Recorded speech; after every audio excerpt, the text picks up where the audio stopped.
Live from New Delhi, watching DD India News, India's voice to the world. I'm Lipakshi Khurana, coming up in the next hour. Operation Mahadev provides irrefutable evidence that all three terrorists who carried out dastardly Pahalgam attack were Pakistani nationals. Forensic and documentary evidence establishes their Lashkar-e-Taiba links too.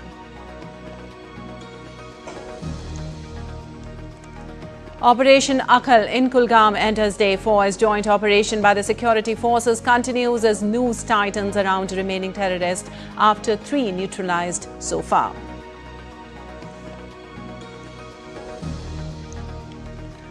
Philippines President Ferdinand Marcos to arrive in New Delhi on a state visit to hold bilateral talks with Prime Minister Modi on issues of mutual interest, his first visit to India after taking charge.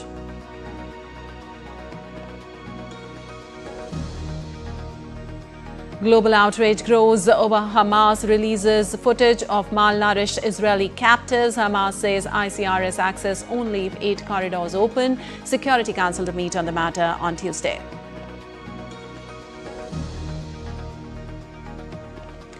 Amid escalating tensions between Washington and Moscow, Special U.S. Envoy Steve Witkoff to visit Russia this week as Trump's peace deadline looms.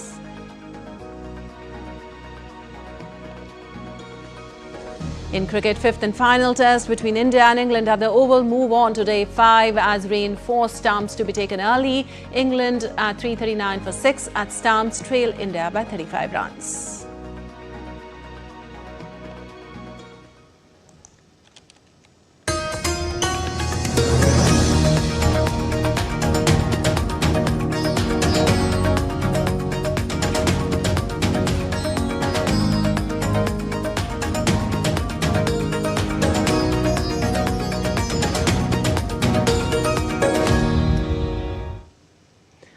Big breaking news coming in right now. The Indian government has released a detailed report on the identities and backgrounds of the Pahalgam attackers.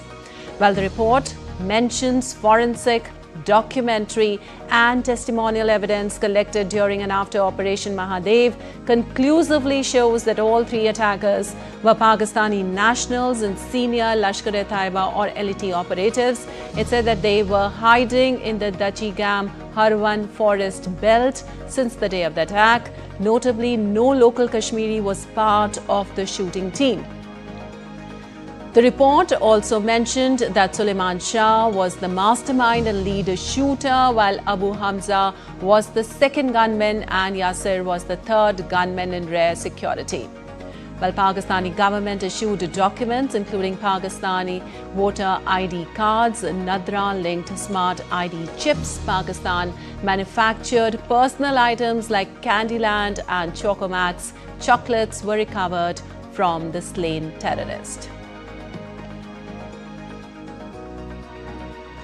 Also now, let's take a look at the irrefutable evidence. On May 2022, they crossed LOC near Gurez sector.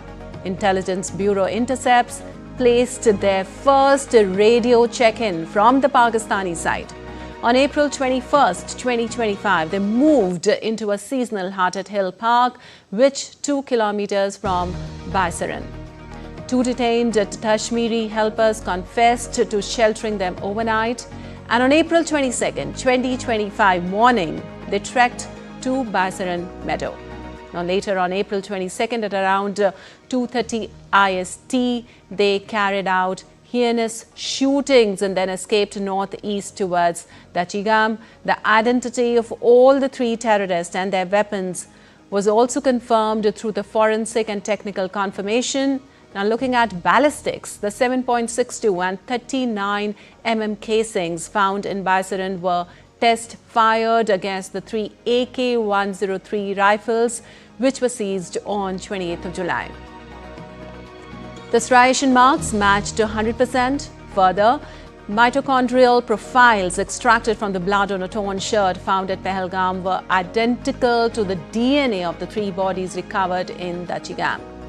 The identity has also been confirmed through digital footprint, and Huawei's satellite phone used by the trio had been pinging Inmarsat 4F1 every night between 22nd April and 25th of July.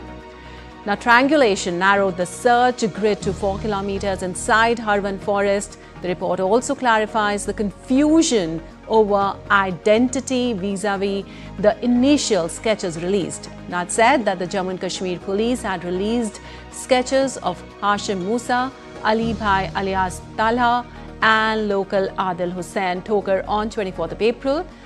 Now, after the July encounter, the NRA clarified that those sketches were based on a photograph found on a phone retrieved from an unrelated December 2024 shootout, while the actual attackers were different men.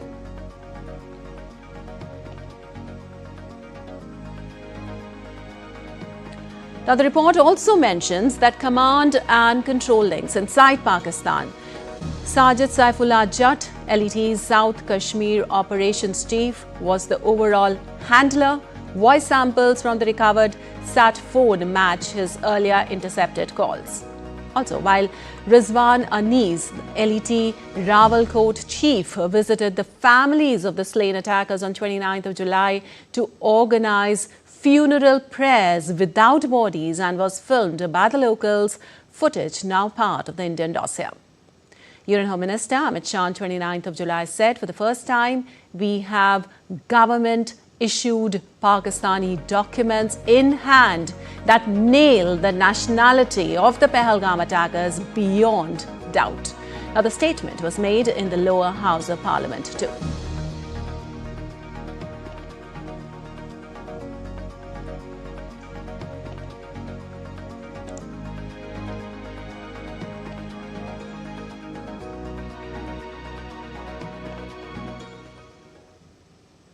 And for more on this, we have Debyendu Mondal joining us. Well, Debyendu, the report mentions evidence collected during and after Operation Mahadev shows that all three attackers were Pakistani nationals, senior LET operatives.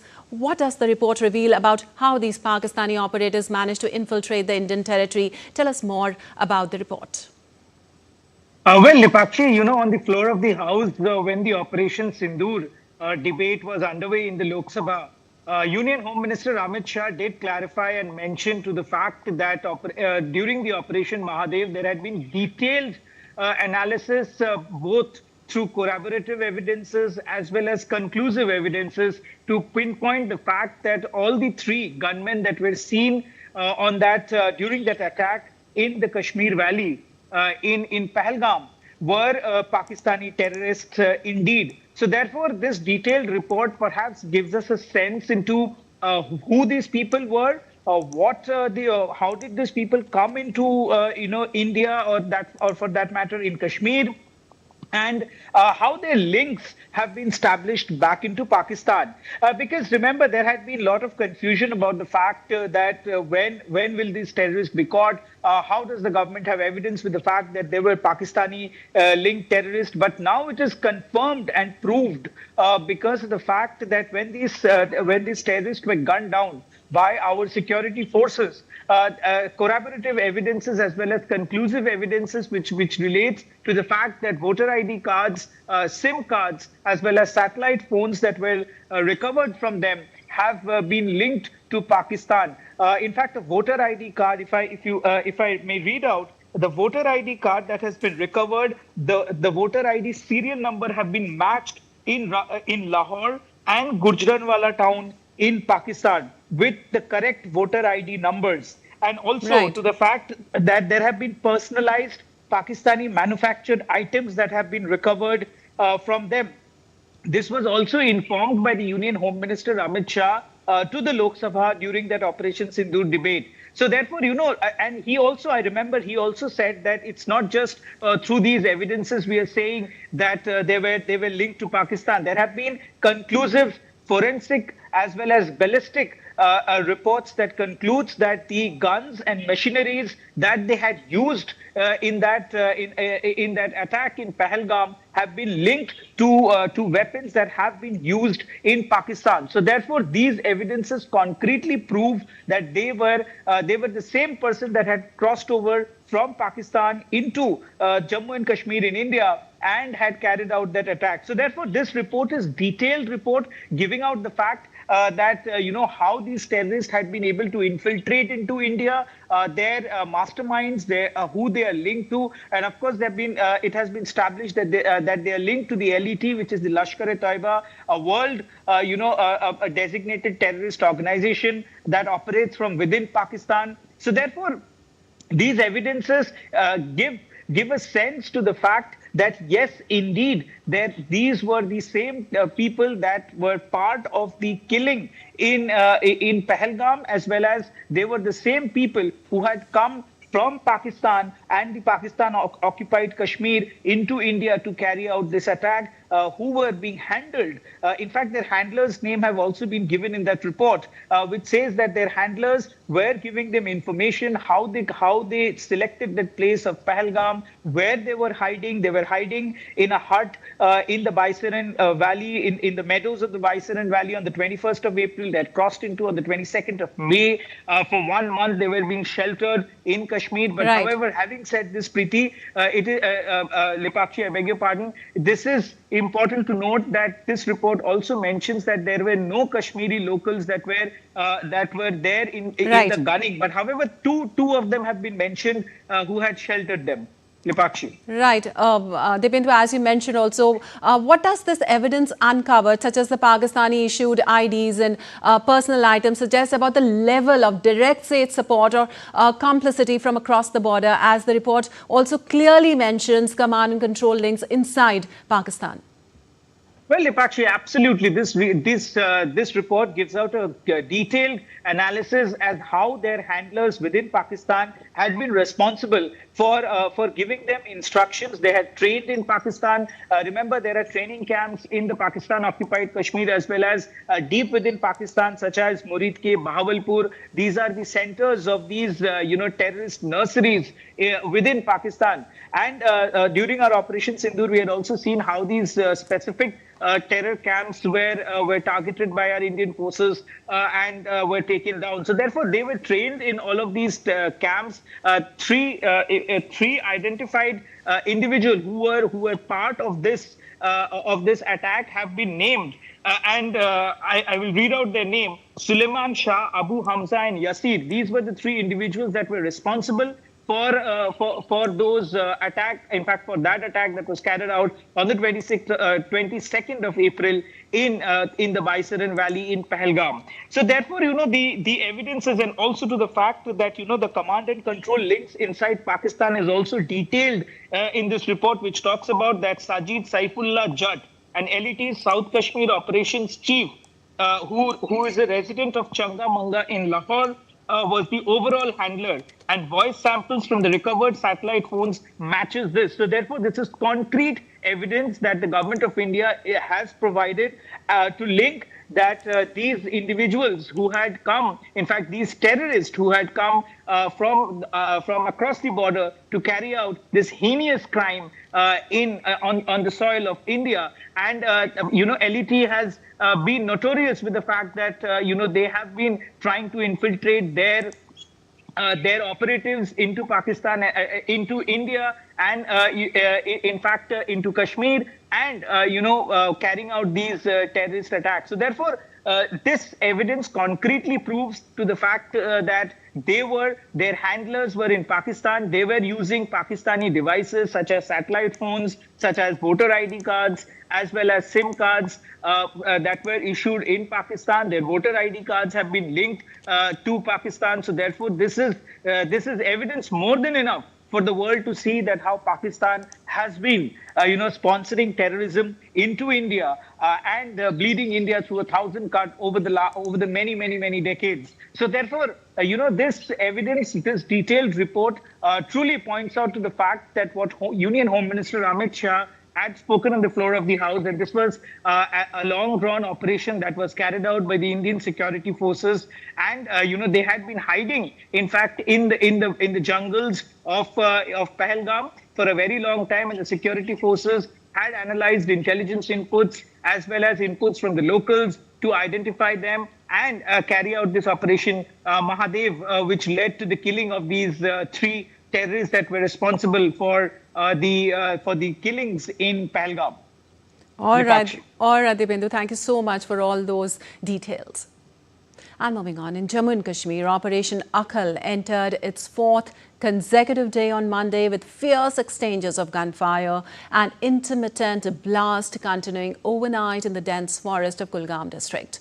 The Indian Army has deployed its Hal Rudra attack helicopter armed with a 20 mm turret gun to support the operation. The operation was launched on the evening of 1st of August based on specific intelligence inputs regarding the presence of terrorists. Now, the joint teams of the Indian Army, Jammu and Kashmir Police, CRPF and the Special Operations Group are involved in the ongoing operation. So far, 3 terrorists believed to be affiliated with the Lashkar-e-Taiba have been killed, while 2 security personnel have sustained injuries. Search and firefighting operations are still underway. Indian security forces have intensified their counter-terrorism operations in Jammu and Kashmir, eliminating several terrorists in separate encounters over the past few days.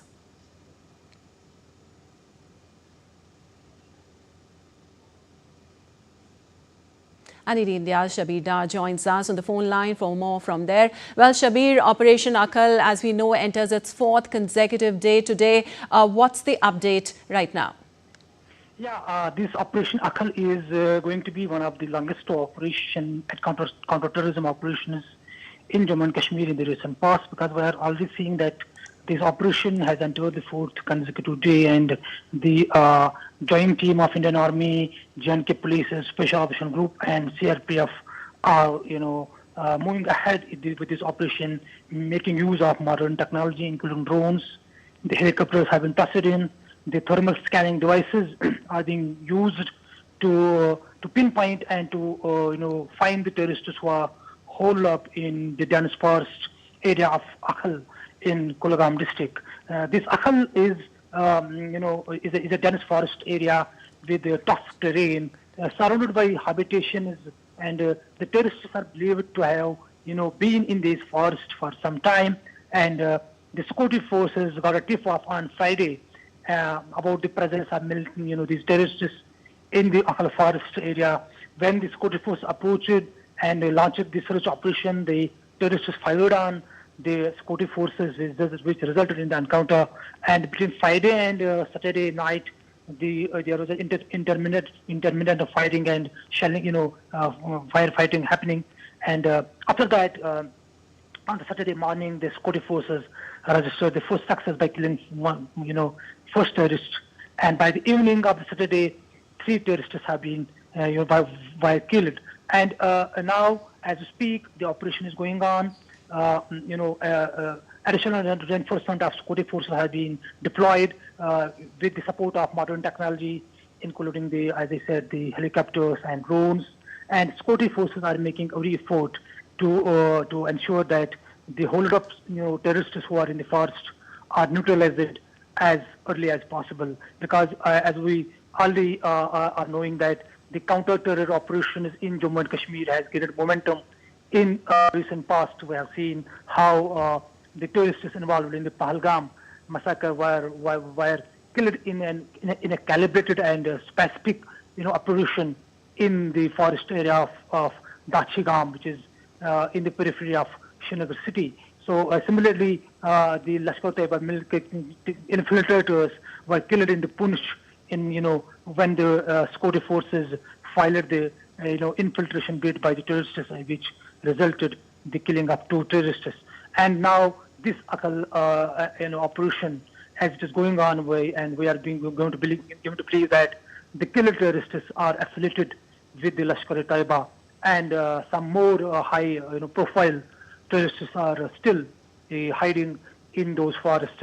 And that's why we're seeing that the security forces are making all that efforts to bring this operation to the logical conclusion. Right, Shabir. Search and firefighting operations are still underway, and we'll keep taking more updates throughout the day from you. Thank you so much for all these details.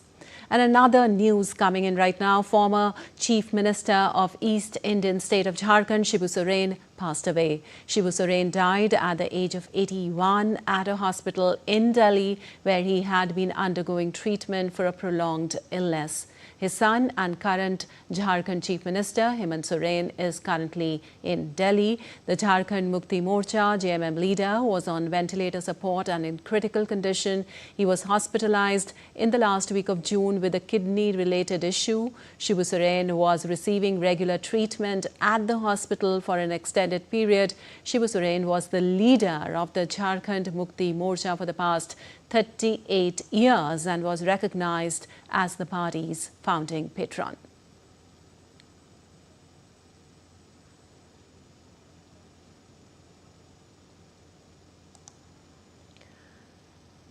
All right, the news just coming in. As we told you, former Chief Minister of East Indian state of Jharkhand, Shibu Soren, passed away. Shibu Soren died at the age of 81 at a hospital in Delhi, where he had been undergoing treatment for a prolonged illness. His son and current Jharkhand Chief Minister Hemant Soren is currently in Delhi also, and the Jharkhand Mukti Morcha leader was on ventilator support and in critical condition. He was hospitalized in the last week of June with a kidney-related issue.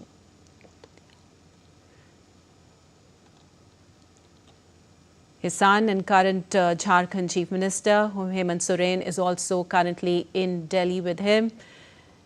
In fact, the Jharkhand Mukti Morcha leader was on ventilator support and in critical condition, and he was hospitalized in the last week of June with a kidney-related issue.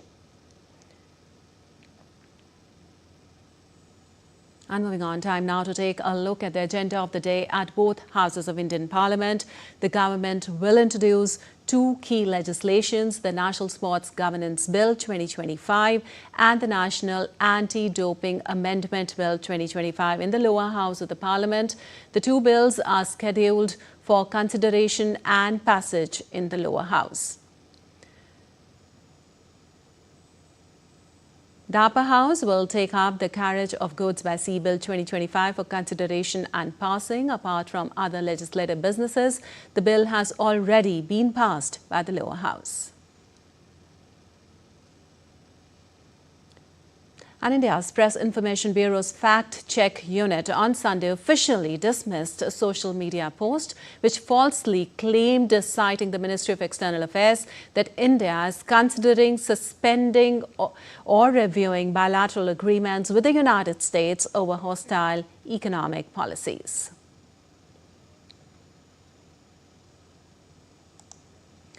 Also, PIB in a social media statement clarified that no such statement was issued and labelled the claims as misinformation. It also shared photos of the misleading post where some accounts were seen posting false information with respect to ties between Washington and New Delhi.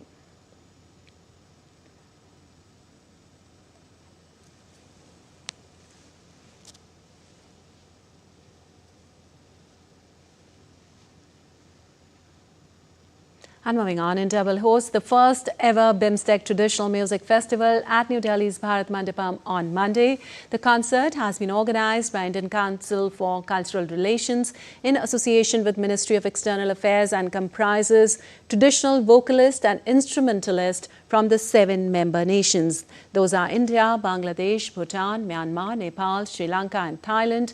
The 7 Nations One Symphony Music Festival features a hand-picked array of folk and classical music genres from the member nations.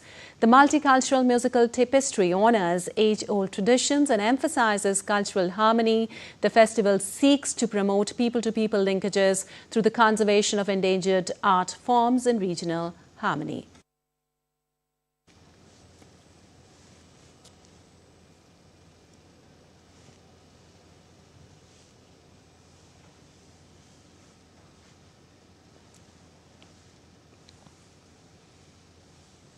And moving on, Israeli Prime Minister Benjamin Netanyahu requested the help of the International Committee of the Red Cross on Sunday to aid hostages in Gaza. The comments came after Hamas released a video of starved hostages. The Premier's office said he spoke to the ICRC coordinator for the region, Julia Larison, and requested his involvement in providing food to hostages and their immediate medical treatment. Netanyahu also spoke with the families of the hostages and expressed profound shock over the materials distributed by the terror organizations. Over recent days, Hamas and its ally Islamic Jihad have released 3 videos showing 2 hostages seized during the October 7, 2023 attack on Israel that triggered the ongoing war. The images of Rom Bralavsky and Aviator David, both of whom appeared weak and malnourished, have fueled renewed calls in Israel for a truce and hostage release deal. Earlier in the day, tens of thousands of people had rallied in the coastal hub of Tel Aviv to call on Netanyahu's government to secure the release of the remaining captives. Bralavsky and David are among the 49 hostages taken during Hamas's 2023 attack and who are still being held in Gaza, including 27 the Israeli military says are dead.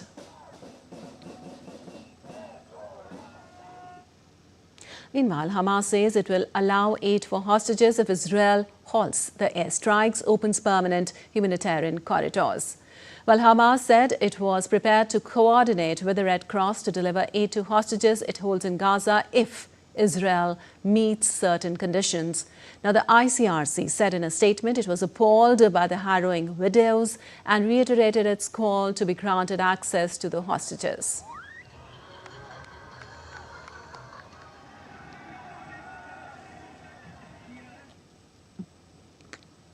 A statement from the Hostages Families Forum said Hamas comments about the hostages cannot hide that it has been holding innocent people in impossible conditions for over 660 days and demanded their immediate release. And until their release, Hamas has the obligation to provide them with everything they need. The United Nations Security Council will hold a special session on Tuesday morning to discuss the 50 hostages still held by Hamas in Gaza. It was following a request by Israeli Foreign Minister Gideon Sa'ar.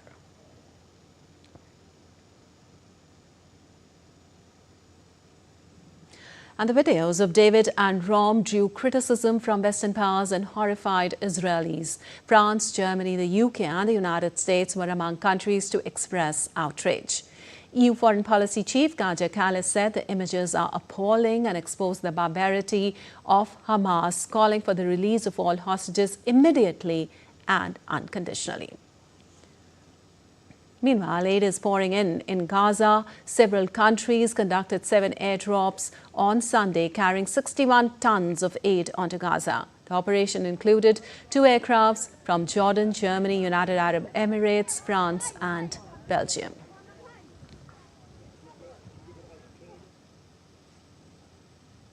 Also, the Israeli military agency that coordinates aid said that 4 tankers of UN fuel had entered to help in operations. During the past week, over 23,000 tons of humanitarian aid in 1,200 trucks had entered Gaza but had yet to be driven to aid distribution hubs by United Nations and other international organizations.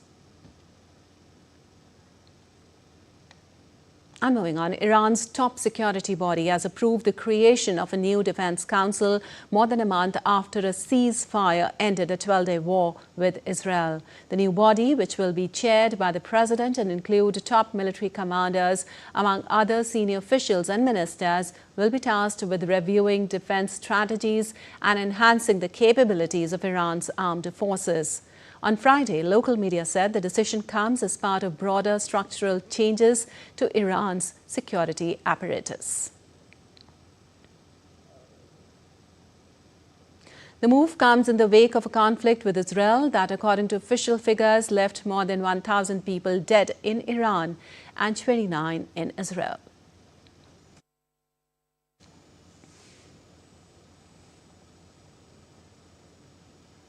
And still to come in DD India News. Thailand and Cambodia hold secretariat-level talks ahead of GBC meet scheduled for Thursday. Rescue operation ends at a copper mine with no survivors as the body of a 5th missing miner found days after a tunnel collapsed in Chile. And Spain and Portugal brace for a fresh heat wave set to sweep the Iberian Peninsula.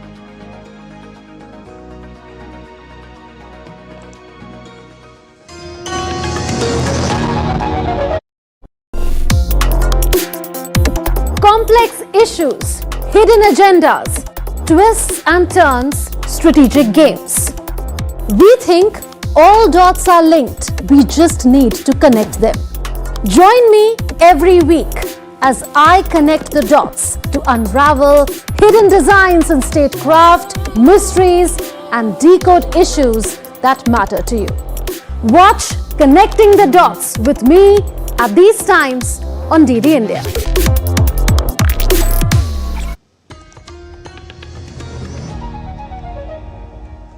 Welcome back. You're watching DD India News. I'm Lipakshi Khurana, and time now for a quick recap of the headlines.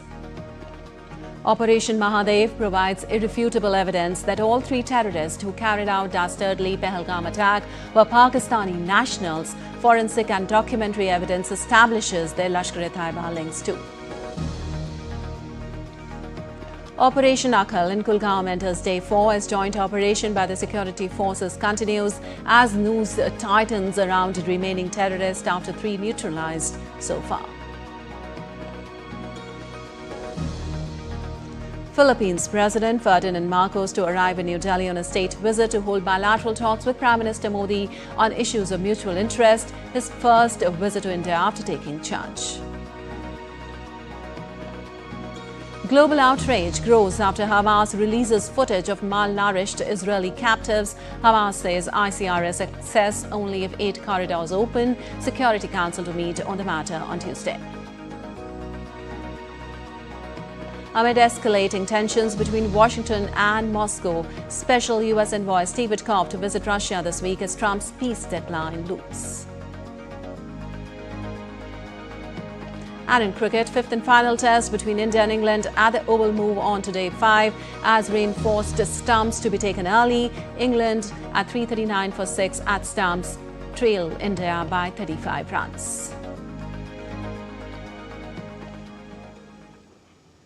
And moving on, amid escalating tensions between Washington and Moscow, U.S. President Donald Trump said the U.S. Special Envoy Steve Witkoff is expected to visit Russia this week.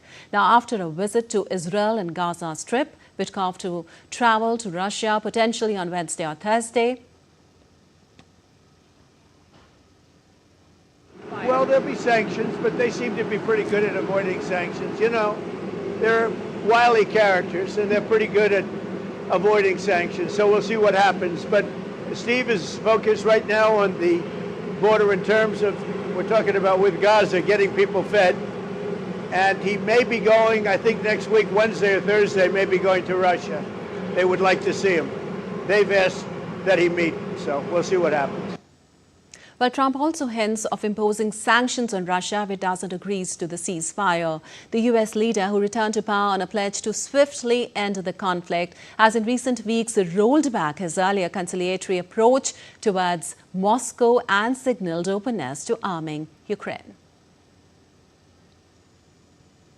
Also, U.S. President Donald Trump on Sunday said some Americans could get some kind of dividend or distribution of money as a result of tariffs being imposed on U.S. trading partners. Trump has imposed tariffs on almost all its trading partners in order to balance their trade deficit with the U.S. Trump first announced the reciprocal tariffs in April, which led to a global financial crisis with stock markets plunging across the world market. Trump had then decided to put the tariffs in moratorium for 90 days and set a baseline 10% tariff for the countries and made room to negotiate deals with the federal administration. The deadline, which was supposed to end on July 9th, was extended to August 1st, and several countries were able to strike a deal with the United States meanwhile. And moving on, Brazilian President Lula da Silva emphasized the need for caution in discussions with the United States regarding tariffs imposed by President Donald Trump. During a congress of his party, Lula acknowledged that diplomacy requires restraint, saying he recognizes there is a limit to his fight with the US government. He added that he might not be able to say everything he wants to say, so he must focus on what is feasible to discuss. His statement came as tensions escalated following Trump's announcement of a 50% tariff on Brazilian goods and sanctions against Brazilian Justice Alexandre de Moraes under the Magnitsky Act. Trump signed an executive order slapping 50% tariffs on Brazilian imports. A Brazilian judge was also sanctioned by the United States for what President Donald Trump calls a witch hunt against a far-right ally. And Canadian Prime Minister Mark Carney expressed optimism on Sunday that negotiations with the United States on trade would lead to something constructive. Carney, during his visit to Vancouver, also insisted that Canada is strong and would continue building on its own. We can give ourselves far more than anyone can take away. We're building this great country. I just met with the Premier, building BC, building Canada, building in a Canadian way. Building sustainably, building together, building positively, and that's what we're going to do. And yes, we will we'll come to something with the Americans, something constructive with the Americans. Well, Trump will likely talk in the coming days after the U.S. imposed a 35% tariff on goods not covered by the U.S.-Mexico-Canada trade agreement. Now, Canada and the United States have been locked in a tariff war for 6 months, and despite talk of intense negotiations in recent weeks, a trade agreement remains elusive. South Korea's industry minister said on Monday that the country managed to avoid the worst-case scenario by clinching a U.S. tariff deal. Industry Minister Kim Jong-kwon made the comments at a roundtable meeting with business groups and academics. Kim said that the government would continue discussions with the United States to work on the specifics of the investment package so it would benefit the country's economy and companies. Now, under its deal with the United States, President Donald Trump, South Korea also agreed on a $350 billion investment package, including $200 billion in strategic industries such as semiconductors. The rest was earmarked for the U.S. shipbuilding industry. Also, South Korean authorities began removing on Monday loudspeakers blaring anti-North Korea broadcast along the country's border, Seoul's defense ministry said, as the new government of President Lee Jae-myung seeks to ease tensions with Pyongyang. Also, shortly after he took office in June, Lee's administration switched off propaganda broadcast criticizing the North Korean regime as it looks to revive stalled dialogue with its neighbor. But North Korea recently rebuffed the overtures and said it had no interest in talking to South Korea. The countries remain technically at war after the 1950-53 Korean War ended in a truce, and relations have deteriorated in the last few years. Also, South Korea's dismantling of the loudspeakers from Monday is just a practical measure to help ease tensions between the South and the North, the ministry said in a statement on Monday.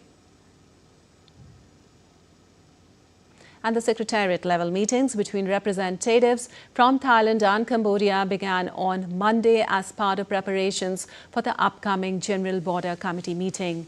The GBC meeting will be convened on Thursday in Malaysia. The Thai delegation will be led by General Nathaphorn Nakphanit, Acting Minister of Defence, while the Cambodian side will be led by General T. Theha, Deputy Prime Minister and Minister of Defence. The United States and China will participate as observers in the proceedings hosted by Malaysia. This GBC meeting stems from prior discussions between the Thai and Cambodian governments held in Malaysia, which led to a ceasefire agreement reached on July 28th. The GBC meeting is part of that agreement and is regarded as a step towards restoring peace and stability. And in Chile, a rescue operation at the world's largest underground copper mine ended on Sunday with no survivors as the body of a fifth missing miner was found days after a tunnel collapsed. The total death toll stood at 6, including one person who died at the time of the mine collapse on Thursday evening. The collapse was triggered by one of the largest tremors ever recorded at El Teniente with the impact of a 4.2 magnitude quake. It is still unclear if the cause was a natural quake in the highly seismic country or mining activity. The state-run mine company will convene international experts to investigate the cause. Meanwhile, Chile's President Gabriel Boric called for 3 days of mourning for the victims of the mine collapse. El Teniente, which is operated by the Chilean state-owned mining firm Codelco, boasts more than 4,500 kilometers of tunnels and is the largest underground copper deposit in the world.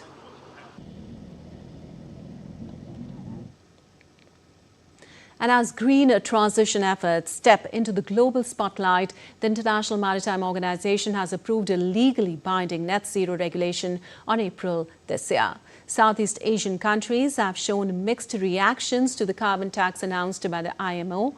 Malaysia is among the countries that oppose the maritime carbon tax, saying it will increase the shipping costs starting from 2027.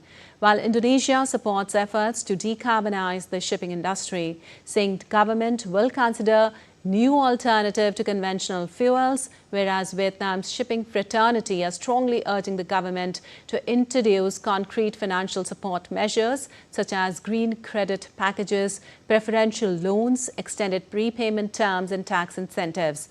The IMO net zero framework is the first in the world to regulate greenhouse gas emissions from international shipping, aiming for net zero emissions by or around the year 2050. And now to some weather updates. First up from India, the Indian Meteorological Department issued orange alert for multiple states predicting heavy rainfall on August 4th. Rain warning is in place for Himachal Pradesh, Uttarakhand, Uttar Pradesh, Bihar, West Bengal, Sikkim, Assam, Meghalaya, Arunachal Pradesh, Kerala and Tamil Nadu. The Met has forecasted rain also in Delhi on Monday. As per the Weather Department, the showers are likely to continue throughout the week in the region. In Bihar, pleasant weather is expected to continue for the next 5 days, accompanied by strong winds that will provide relief from the humidity. Monsoon alerts have been issued in several districts. Heavy rainfall is also expected in the hilly states of Jammu and Kashmir, Himachal Pradesh and Uttarakhand, as heavy rainfall spells continue to pound parts of Himachal Pradesh. As many as 297 roads remained closed in the hill state, with 164 roads blocked in Mandi district alone.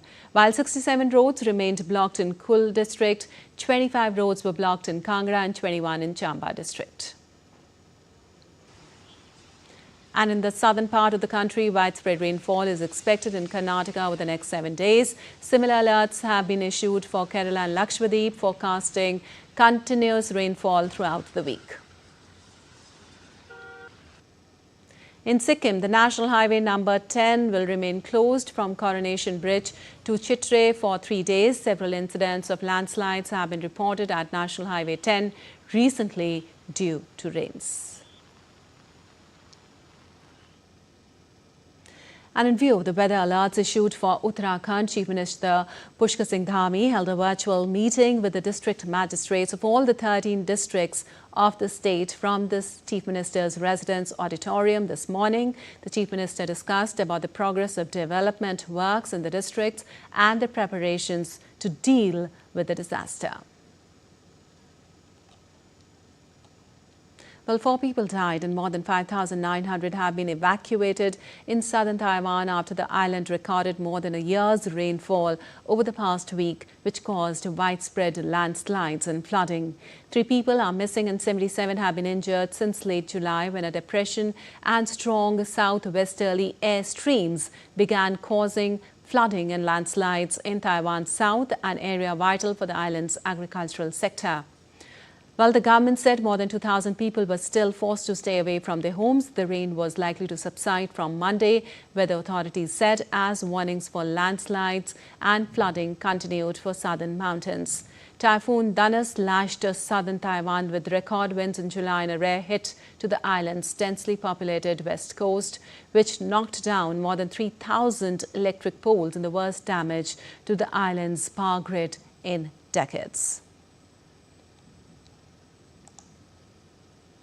And Spain and Portugal brace for a fresh heat wave set to sweep the Iberian Peninsula, with Lisbon warning of a very high risk of wildfires. Hot and dry summers are common across the region, but more intense heat waves have contributed to destructive wildfires in recent years amid fast rising temperatures around the globe. Spain and Portugal are bracing for another punishing heat wave this week, with temperatures expected to soar above 42 degrees Celsius in parts of the Iberian Peninsula. The extreme heat has prompted warnings, with Lisbon declaring a very high risk of wildfires across large swaths of the country. This marks the second major heat wave of the season, coming just weeks after both countries recorded their hottest June on record. Mercury in some areas in Spain is expected to top 42 degrees Celsius in the coming days. Wildfires in southern Europe wreaked havoc this summer, destroying thousands of hectares of forest. With rising temperatures and worsening drought conditions, this season could get even more deadly. Portugal and Spain remain on high alert and have mobilized additional firefighting resources. Bureau Report, DD India. And several towns in eastern Australia were covered with the heaviest snowfall seen in decades over the weekend as severe weather swept through the region. The authorities said wild conditions led to flooding, left vehicles stranded and caused power outages affecting thousands of homes. Meteorologists stated that a cold front brought up to 40 centimeters of snow to parts of northern New South Wales, with snow also falling in parts of Queensland for the first time in a decade. The emergency services reported handling over 1,455 incidents, including more than 100 vehicles stranded due to snow. Storms caused damage to buildings along with multiple major flood warnings.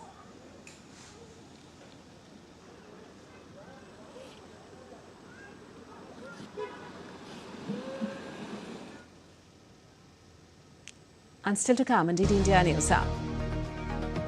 US President Donald Trump to name a candidate for an open position at the Federal Reserve after Fed Governor Adriana Kugler announced her early resignation.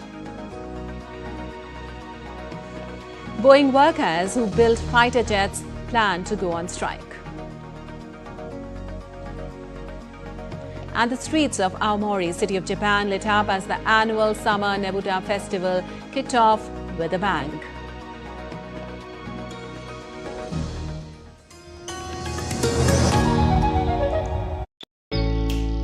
Jharkhand will mesmerize you with majestic nature, rich heritage and colorful culture. Hello. Johar. It fits perfectly. Thank you. Full workout ho gaya. Ready?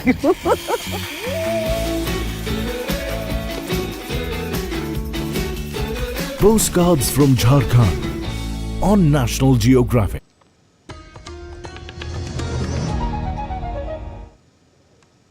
Welcome back. You're watching DD India News. I'm Lipakshi Kuran, and on to some business news now. India is undergoing a transformative journey in the semiconductor space, rapidly building an ecosystem that promises to position the country as a major hub in the global chip manufacturing and design value chain.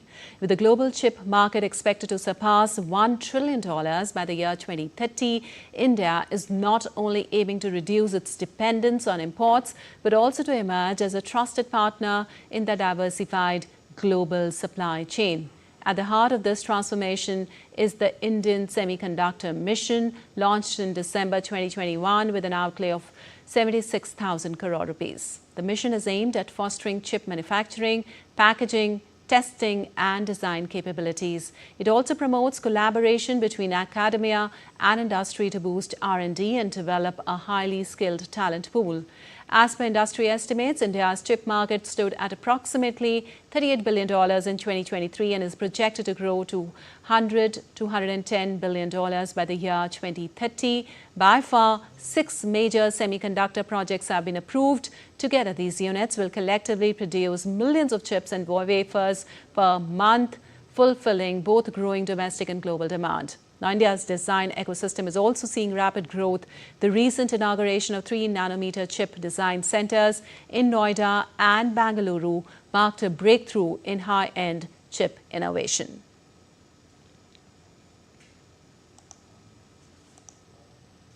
And Japan's Nikkei index dropped 2% on Monday after weak US jobs data prompted sharp losses on the Wall Street. In early trade, the Nikkei 225 was down 2.07% at 39,930 points.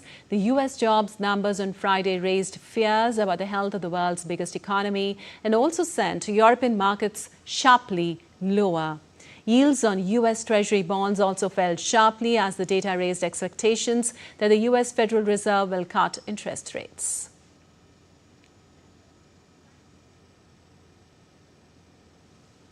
Also, the Asian stocks opened lower as disappointing US job figures triggered fears of an economic slowdown. Japan's Nikkei dropped to 1.8%, while Australian and South Korea also saw declines. The MSCI Asia Pacific Index fell for the 7th straight day. Now, investors expect the Federal Reserve to cut interest rates while oil prices slipped as OPEC Plus ended its output hike streak. Wall Street's Friday plunge continues to ripple globally, shaking confidence built over months of market gains. The U.S. added just 73,000 jobs in July, raising fears of a slowdown and boosting expectations of a Fed rate cut. Major indices in Tokyo, Seoul and Sydney dropped, while oil prices and the dollar also declined. Trump's tariffs up to 41% on dozens of countries added pressure, with India facing a 25% duty. While some nations struck deals, uncertainty still looms. And moving on, US President Donald Trump announced on Sunday that he plans to name a candidate to fill an open position at the Federal Reserve within the next couple of days. This vacancy arose after Fed Governor Adriana Kugler announced her early resignation last Friday, leaving a key role open at the central bank. In addition, Trump said he will also announce a new head for the Bureau of Labor Statistics within 3 or 4 days. This comes after he fired BLS Commissioner Erica McAntefair, accusing her of falsifying job numbers.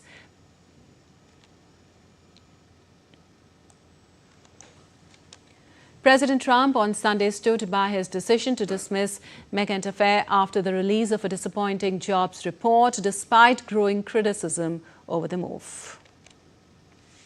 I have a couple of people in mind. I'll be announcing somebody for the filling of the person that left. A woman left, as you know, who was I guess a Biden appointment, either Biden or Obama, but I think a Biden appointment.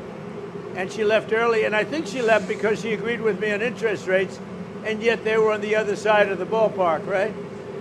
So I'll be announcing that probably over the next couple of days.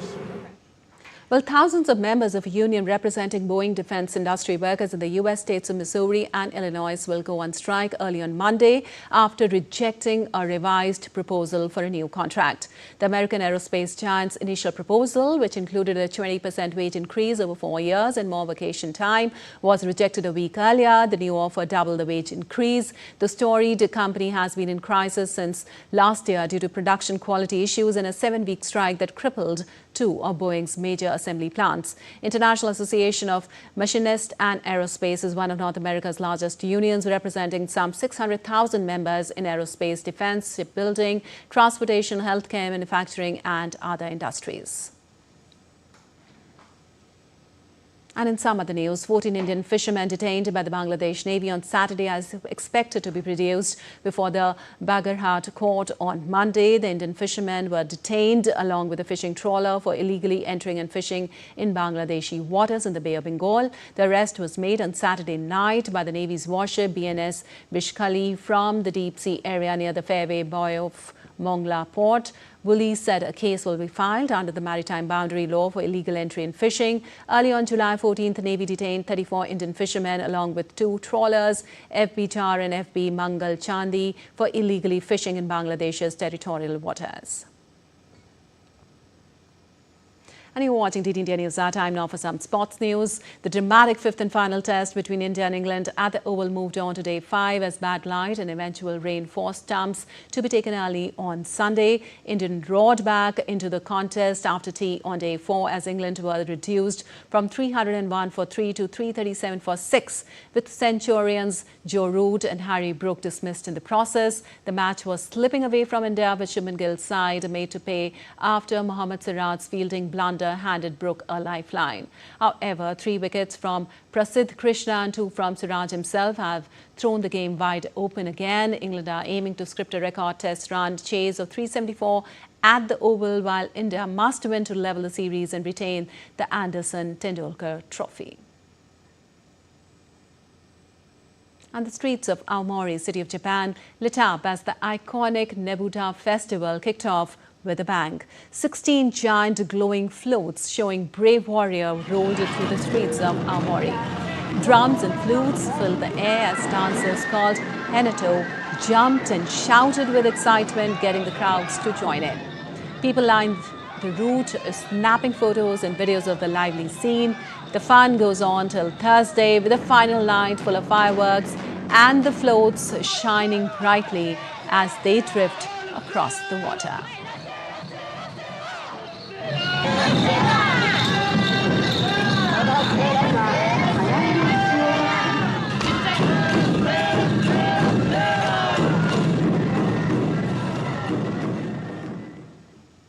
All right, that's all for this edition of DD India News Hour, but let us know your thoughts of the day. For those on the go, you can get all the latest news and updates from India and across the world on the DD India mobile app. The app is available on both Android and iOS platforms. Scan the QR code on the screen to download now.